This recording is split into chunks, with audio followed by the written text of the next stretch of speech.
masculin-féminin, une histoire perso. Et en connaissance de cause, je n'ai pas voulu dire une histoire personnelle, pour vraiment dire que c'est perso-perso, et j'espère que la conférence vous donnera le goût que ce soit vraiment perso, et pas seulement théoriquement personnel. Donc je suis Diane Bellego, j'accompagne les couples, les individus, et j'anime des stages de tantra, ça fait déjà une quinzaine d'années. Et j'ai créé ma propre formation, ça fait à peu près 12 ans. Et au fur et à mesure que mon chemin, je dirais personnel, intérieur et spirituel, et aussi ma pratique professionnelle s'est affinée, mon travail s'est consacré, focalisé sur la dimension de la réconciliation intérieure entre le masculin et le féminin. Évidemment, ça a des conséquences sur les hommes et les femmes, mais profondément, c'est le couple intérieur. Et je vais peut-être prendre mon histoire, en tous les cas, de voir sur quoi ça s'est inscrit dans mon histoire personnelle. Je suis fille unique d'un couple profondément dysfonctionnel. Mon papa et ma maman ont passé leur vie à se déchirer, à se disputer, et j'ai passé mon enfance à essayer de les réconcilier, ce qui est logique. Et j'ai passé aussi, comme j'étais d'une famille très petite, j'avais pas de cousins, donc j'étais beaucoup à la maison avec mes parents, et j'ai passé donc des longs moments à essayer de comprendre comment ça pouvait se faire, que je pressentais qu'il y avait de l'amour entre eux et que c'était juste impossible qu'ils puissent le partager. Et je me vois encore enfant avoir eu peut-être des formes de compréhension sur lesquelles maintenant je dirais des mots plus sophistiqués, mais des compréhensions qui étaient assez intuitives, je dirais. Ma mère avait perdu son père très jeune, elle avait 4-5 ans, juste avant la guerre, et elle était toujours attachée à ce drame, attachée à la petite fille en elle, abandonnée par son papa, et au fait d'avoir idéalisé son père. Quand elle a rencontré mon père, mon père a probablement fait résonner une forme d'idéal. Il était fort beau et il lui parlait de grands horizons. Il voulait être colon à une période où ce n'était pas le moment. Mais en tous les cas, j'imagine que ça a dû faire vibrer l'idéalisation de ma mère. Très vite, mon père a eu des grands défis professionnels, je dirais probablement sexuels aussi. Et ma mère a commencé à lui reprocher de ne pas être à la hauteur de son idéal et de ne pas venir combler l'idéal en elle.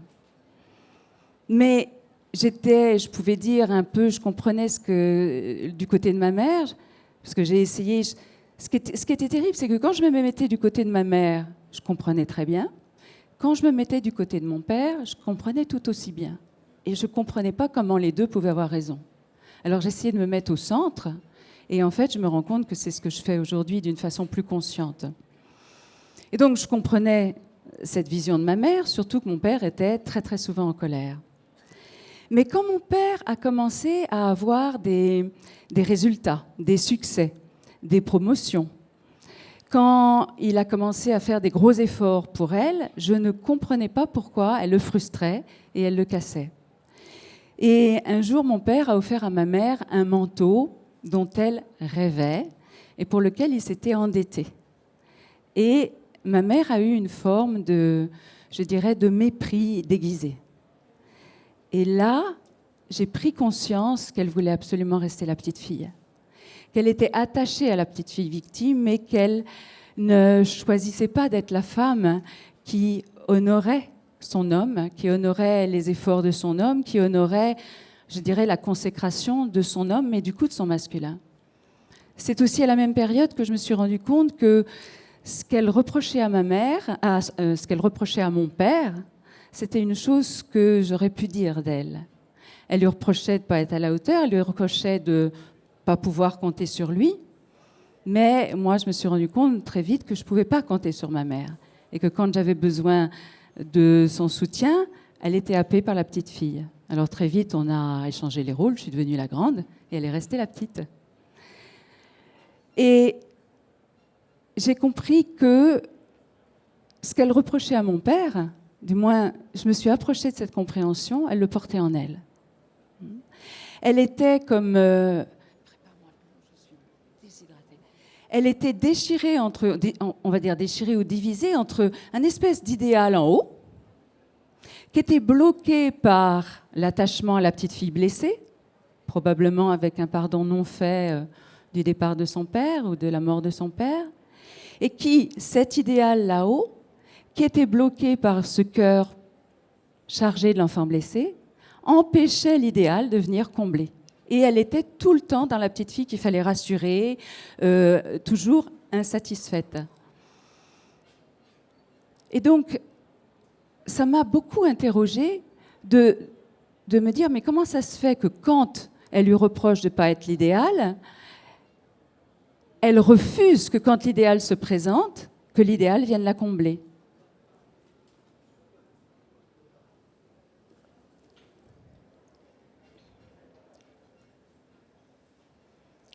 Je me souviens aussi des abîmes de réflexion dans lesquels ça me mettait. Et donc, son masculin s'était construit sur ce rêve inaccessible, dans sa tête qui ne pouvait pas s'enraciner, bloqué par la blessure de l'enfant blessé. Évidemment, en face, il y avait mon père qui était extrêmement frustré de ne pouvoir combler sa femme et son propre féminin. Et plus il était frustré, plus il était en colère. Plus son féminin était émotionnel, plus elle lui reprochait, et plus c'était l'enfer. Alors, évidemment, cette histoire m'a mis dans une espèce de consécration. Je me vois encore petite fille où je me disais, mais c'est pas possible, un jour, il faudra que je les réconcilie. Je ne sais pas si j'ai réussi à les réconcilier, mais en tous les cas, c'est bien grâce à eux que je me suis consacrée à la réconciliation intérieure. Et c'est aussi grâce à eux que, je dirais, n'est-ce point merveilleux, que je me suis construite sur un masculin fort, qui croit qu'elle doit se débrouiller toute seule, qui est, je dirais, consacré à être la référence pour l'enfant blessé de l'autre, qui a parfois besoin de s'occuper de son propre enfant intérieur, et dont le féminin a eu parfois du mal à oser s'exprimer.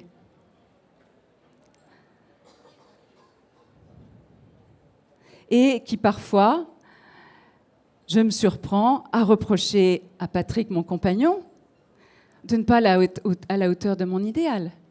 N'est-ce pas merveilleux? Alors là, ça me donne, je dirais, une grande humilité. Et je ne peux que remercier en fait mes parents qui m'ont mis sur cette piste de ce que je portais profondément à l'intérieur de moi. Donc à travers cette histoire, je voudrais savoir s'il y en a qui reconnaissent parfois cette forme de dynamique où on reproche à l'autre ce qui n'est pas complètement en place à l'intérieur. Hein, où on demande à l'autre ce qu'on n'est pas capable nous-mêmes ou ce qu'on bannit à l'intérieur. Est-ce qu'il y en a que ça concerne? Est-ce qu'il y en a... Levez la main simplement que je me... Oui, ça fait quand même un... Donc je me demandais si d'aller si profondément dans l'histoire de mes parents, ça faisait vraiment sens. Mais je me rends compte, oui, parce qu'au fond, c'est une histoire que je connais bien.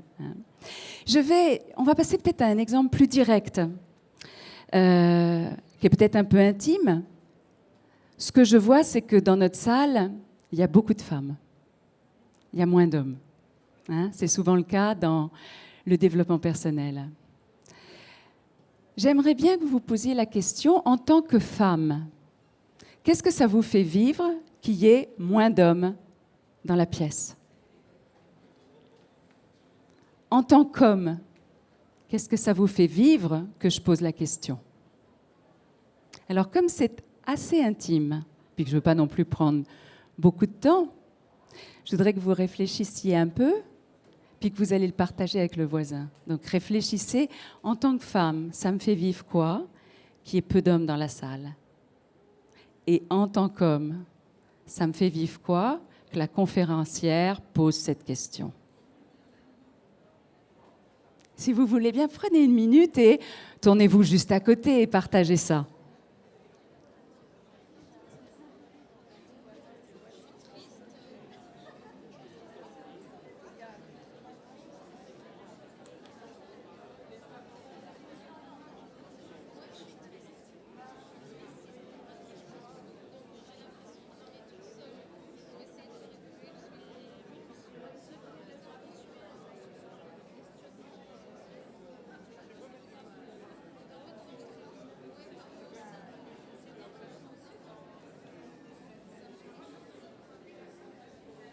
Alors, en tous les cas, la question vous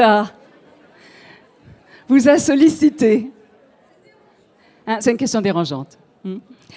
Alors, je voudrais savoir, est-ce que dans les femmes, les réponses des femmes, est-ce que par hasard, il y aurait des femmes qui auraient dit, de façon plus ou moins subtile, que les hommes, parfois, manquent d'intérêt ou de goût pour l'intériorité, pour l'intimité. Je dirais même pour le cœur, parfois. On pourrait même rassembler en disant que parfois les hommes manquent de cœur. Est-ce qu'il y a des femmes qui ont été dans ce genre de réflexion? Levez la main, qu'on ait un peu une idée. Il y en a quelques... Les mains qui se lèvent sont plus timides que à ma question précédente. Est-ce que, à ma deuxième question, que c'est la conférencière qui pose cette question, est-ce qu'il y a des hommes qui, peut-être, se sont sentis, de façon plus ou moins diffuse, jugés, accusés, comme accusés un peu de tous les maux? Est-ce que ça a été le cas que certains hommes se soient sentis pris en défaut? Levez la main si c'est le cas. Oh, alors là, c'est le bide. Hein. Si, un peu. Il y a peut-être un peu de ça. Il y a quelque chose. Oui, ça concerne ceux qui ne sont pas là. C'est vrai. Ah, ça, c'est absolument juste. Absolument juste. Mais quand même, la conférencière a posé la question. Donc vous êtes comme, on dirait, solidaire des hommes qui ne sont pas là. D'une certaine façon, non. Alors, sans tomber dans quelque chose d'un peu simpliste, parce qu'on est bien plus vaste que ce que je vais dire, mais qui c'est qui parle quand la femme trouve que l'homme pourrait manquer d'intimité? Qui c'est qui parle en elle, si ce n'est son propre masculin, qui juge que l'homme manque de cœur, manque de féminin, ou que le féminin de l'homme n'est pas comme il faut. Et en fait, dans ce cas-là, la femme, le masculin de la femme, juge le féminin de l'homme. Et l'homme qui peut se sentir accusé, jugé, responsable de tous les maux actuels, se trouve dans la position d'Ève, la pécheresse, se trouve le féminin jugé. Et en fait, on se rend compte par cet exemple, je le reconnais un peu simpliste, mais qui nous a mis comme ça en mouvement, on se trouve dans le monde à l'envers. On se trouve de nouveau dans la même histoire que ce qu'on regarde à l'extérieur, ce qu'on projette à l'extérieur, est quelque chose que l'on porte à l'intérieur. Et le féminin, ça ouvre la porte que le féminin de l'homme est grandement blessé. Le féminin de la femme aussi. En fait, le féminin est blessé. Mais comme les femmes incarnent physiquement le féminin, j'aime, en tous les cas, c'est mon chemin intérieur, j'aime à dire qu'on a en tant que femme une responsabilité particulière d'incarner l'amour et la compassion. Mais on est plus vaste que ce que j'ai dit, bien sûr. Hein. Cet exemple n'était pas pour dire qu'il y avait des gentils et qu'il y avait des méchants et que les femmes étaient exigeantes et que les hommes étaient jugés. Ce n'était pas la question, c'est pour nous emmener au-delà de ça. Mais vraiment de prendre responsabilité pour cette histoire intérieure. Parce que tant qu'on n'a pas pris responsabilité pour cette histoire intérieure, eh bien, le monde va continuer comme il est. Et je vais expliquer... il va continuer dans l'accélération qu'on connaît. Et ce que je veux dire aussi, c'est que on se trompe de cible profondément, les hommes et les femmes, quand on va mettre sur l'autre, sur la polarité extérieure, sur l'autre sexe, quelque chose qui est de l'ordre de notre propre guérison intérieure. Et qu'on attend que l'autre, en l'occurrence la femme pour l'homme et l'homme pour la femme, que l'autre le fasse à notre place, cette guérison. Et aussi de vraiment sortir de cette vieille guerre qui est vraiment complètement illusoire et elle a fait suffisamment de dégâts. Et que par contre, plus la femme va avoir un masculin en elle qui, au lieu de juger l'homme, et vous comprenez bien que dans mon histoire, ça a grandement du sens, que la femme, au lieu que son masculin juge l'extérieur, reproche à l'extérieur ou combatte l'extérieur, si cette femme enracine véritablement son masculin et que son masculin se retourne vers elle, alors là, elle va avoir toute la force en elle, tout l'axe en elle, toute la structure en elle pour pouvoir reconnaître eh bien, sa blessure déjà, la blessure du féminin, mais aussi reconnaître le pouvoir qu'elle a remis à l'homme, reconnaître sa propre beauté, reconnaître sa propre magie. Et là, elle pourra enfin être complète. J'aime bien prendre cet exemple parce qu'il a fait sens pour moi. Moi, je me suis construite, je vous l'ai expliqué, sur un masculin fort, sur un chevalier. J'ai aucun doute que j'ai un chevalier intérieur. Et je sais aussi que j'ai beaucoup de sensibilité. Et pendant longtemps, cette sensibilité, je ne la montrais pas. Il fallait vraiment être très intime avec moi pour la connaître. Au contraire, j'affichais une espèce d'autorité extérieure. Puis je me posais la question, pourquoi ? En me disant, c'est pas normal, j'ai un beau masculin, j'ai un beau féminin, pourquoi ils ne sont pas plus en harmonie ? Qu'est-ce que fait donc mon masculin ? Et mon masculin, qu'est-ce qu'il fait ? Il s'occupe du féminin des autres. C'est-à-dire que si vous venez dans un stage avec moi, vous serez en sécurité. Je porte l'étendard de l'intégrité. Donc je sauve le féminin des autres, mais au lieu de sauver le mien.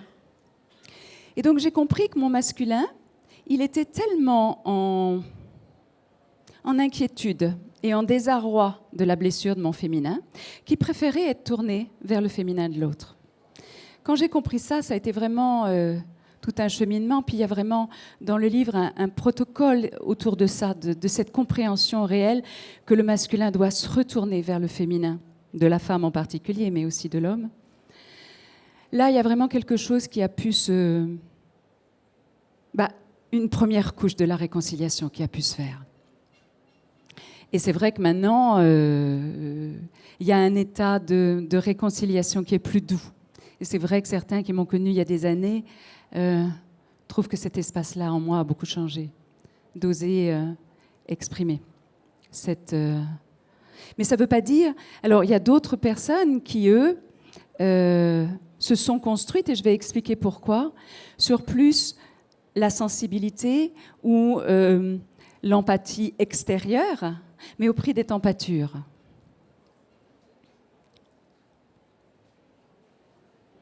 Pour sortir de cette forme de dualité, on a besoin de rentrer dans une compréhension du monde, une compréhension plus vaste. Notre univers est double. Notre réalité est double. Elle est électrique et magnétique. Elle est inspire et expire. Elle est masculin et féminin.